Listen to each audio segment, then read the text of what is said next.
Hi, this is the weekly recap with Rick, and it's been another difficult week here in the United States with continuing demonstrations and protests as a result of the George Floyd murder.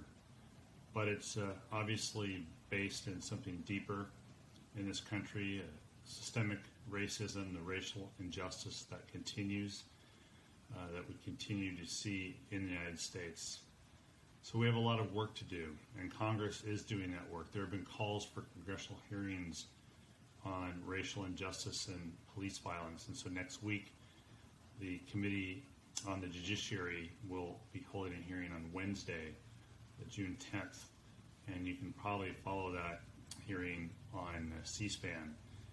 But we are trying to be responsive in Congress to calls for changes. I am myself putting forth a letter to the Judiciary Committee counting out some of the things I've heard from local community leaders about changes that we need to see, and I'll put that letter out for folks to review later. But I do want to highlight that I am a co-sponsor of Representative Presley's resolution calling for the end of police brutality, and I'm also a co-sponsor of Representative Frederica Wilson's resolution to create a national commission on black men and black boys to really look at the deeper social injustices that are keeping people down in this country.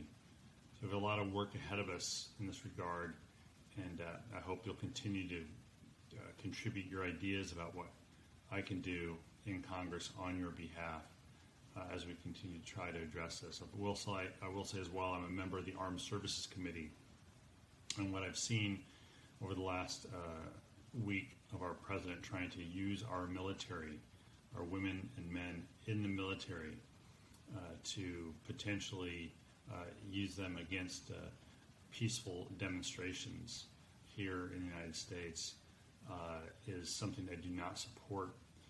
We're trying to get answers from the Pentagon about what the women and men in the Pentagon have been asked to do, and I want to let you know that we're continuing to press on that oversight question as well. So that's the recap with Rick.